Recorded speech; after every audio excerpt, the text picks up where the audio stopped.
Over the past decade, Uber has been one of the most dominant companies in the world. It's fundamentally changed how we travel around cities and today is worth nearly $100 billion. But what does life look like inside this company? In this video, we're gonna take a deep look into the dark side of one of Silicon Valley's biggest giants. And if you like this type of content, don't forget to subscribe because we have a ton of videos coming out on all sorts of interesting topics. We'll start with an infamous scandal that dominated headlines around the world and tarnished Uber's reputation. In 2017, a former Uber engineer came forward with a story so shocking it made people question everything they knew about the company.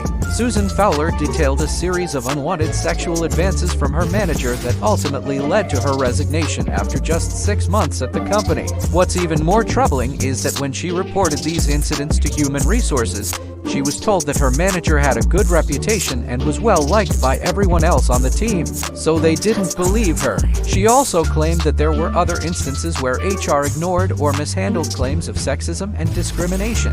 This led to hundreds of current and former female employees coming forward with their own stories of harassment and discrimination at the hands of their male colleagues. To make matters worse, CEO Travis Kalanick appeared to downplay the severity of the situation, claiming that the company wasn't perfect but that these issues weren't unique to Uber. One commentator would claim that he was essentially saying, "This is Silicon Valley," even though the company did launch an investigation into its workplace culture, which uncovered further evidence of harassment and discrimination. Many saw it as a poorly executed attempt to save face rather than a genuine effort to understand and fix the problems. And that's not to say that Uber is the only tech company with a toxic culture. It's not, but the sheer number of allegations against them was unprecedented. And whether it was due to the fast-paced, high-pressure environment, a lack of oversight, or simply a disregard for basic human decency, the company was clearly harboring a culture of abuse. But let's talk about something that might be even scarier than all of this.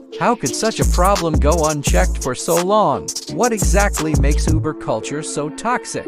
Well, that's what we're going to investigate next. So let's face it, work isn't always fun. There are boring meetings, annoying colleagues, and deadlines to meet. But a truly toxic culture can turn your 40 hours a week into a nightmare. From backstabbing coworkers to unreasonable demands, working in a toxic environment can be incredibly draining and stressful. In fact, studies show that working in a toxic environment can lead to decreased productivity, increased absenteeism, and high employee turnover. But the worst part is that it can take a toll on your mental health. Toxic work environments have been linked to increased rates of anxiety and depression. And according to some experts, working in a toxic environment can be just as stressful as going through a divorce. So if you're not careful, it can literally kill you. That's why it's important to be aware of the signs of a toxic workplace and do everything you can to avoid it. Now let's get back to our video. If you've ever worked in Silicon Valley, you know that the environment can be extremely competitive. After all, it is home to some of the most innovative and ambitious companies in the world. As a result, the pressure to perform at a high level can be intense. But at some companies, the pressure is taken to the extreme, and that's where things start to become toxic.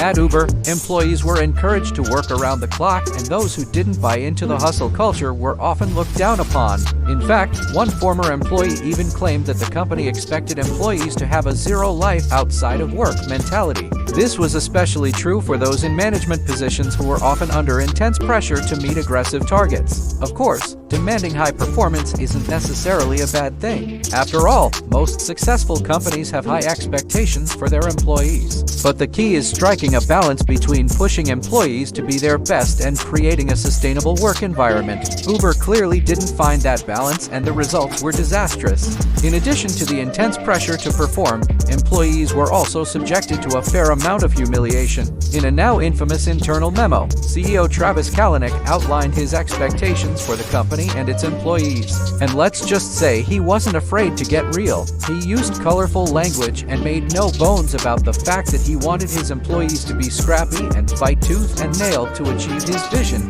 Now, while some might argue that this is just part of his charm and that he was just trying to motivate his employees, others would argue that it created a hostile work environment that was more interested in winning at all costs than the well-being of its employees. But perhaps the most disturbing aspect of Kalanick's memo was his suggestion that employees should keep their personal lives separate from work. "You need to say yes to everything," he wrote. Work hard, be intense, show up and stay late. And don't be afraid to make big mistakes.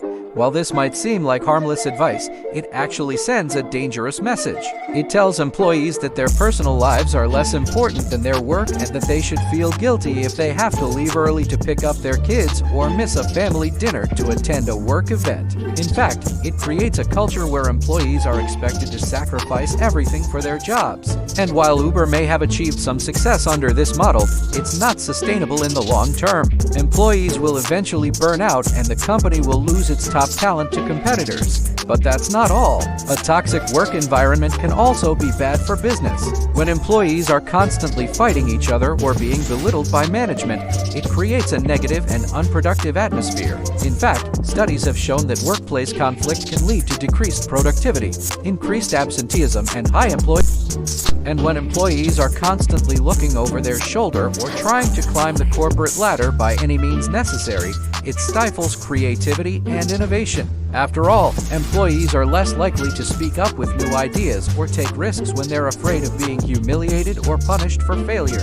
And speaking of punishment, let's move on to another aspect of Uber's toxic culture. At Uber, employees were routinely punished for making mistakes, no matter how small. In fact, one former employee claimed that the company had a punish and shame culture, and that was just the tip of the iceberg. Another former employee claimed that the company had a practice of giving employees performance reviews that were intentionally vague and open to interpretation. This allowed managers to criticize employees without providing any specific examples and made it difficult for employees to improve. In fact, one employee claimed that he was given the feedback, "You're not a rock star anymore," without any explanation. Needless to say, this type of feedback is not only unhelpful, but it's also demoralizing. When employees are constantly being punished and criticized, it creates a climate of fear and paranoia. Employees become afraid to take risks or make decisions for fear of being penalized. And when employees are afraid to speak up, the company suffers. As you can see, Uber's toxic culture wasn't just bad for its employees, but it also hurt the company's bottom line. But despite all the evidence, it seemed like Travis Kalanick was determined to maintain the status quo. And that brings us to one of the most controversial figures in Silicon Valley. Travis Kalanick is a brilliant and charismatic CEO who took Uber from a small startup to a global giant. Under his leadership, the company grew exponentially and became one of the most valuable startups in history. However, he was also a controversial figure who was often accused of being abrasive and insensitive. Many people believe that Kalanick's leadership style contributed to the toxic culture at Uber, and there are many examples to support this claim. For example, in 2015, Kalanick sent an email to his employees that read, "You need to be hustling. You need to be grinding." This message, while intended to motivate his employees, instead created a sense of fear and paranoia. Kalanick was known for his fiery temper and would often lash out at his employees. In one instance, he reportedly threw a tantrum and screamed at his staff after a reporter accidentally leaked confidential information.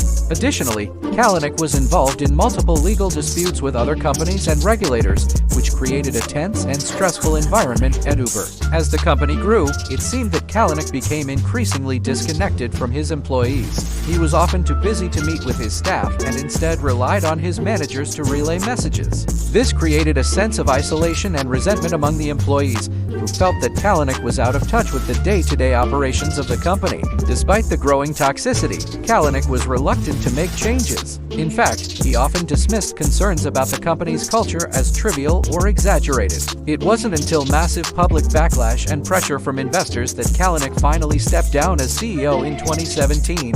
Looking back, it's clear that Travis Kalanick played a major role in creating the toxic culture at Uber. His leadership style was autocratic, and he was often insensitive and dismissive of his employees' concerns. Although he was successful in growing the company, his methods were ultimately unsustainable and the company's downfall was inevitable. Today, Uber is still trying to recover from its toxic past. New CEO Dara Khosrowshahi has been working to improve the company's culture and make it a more welcoming place for employees. While there is still a long way to go, the company has made some progress, and it's clear that a toxic work environment is not something that any company should aspire to. In the end, it's clear that Uber's toxic culture was the result of years of negligence and a failure to prioritize employee well-being. But it's also a cautionary tale for other companies in Silicon Valley and beyond. Companies must prioritize the well-being of their employees and create a positive and supportive work environment if they want to be successful in the long term. Thank you guys so much for watching. If you enjoyed this video, please hit the like button and subscribe for more content like this. We've got some amazing content coming out on all sorts of topics.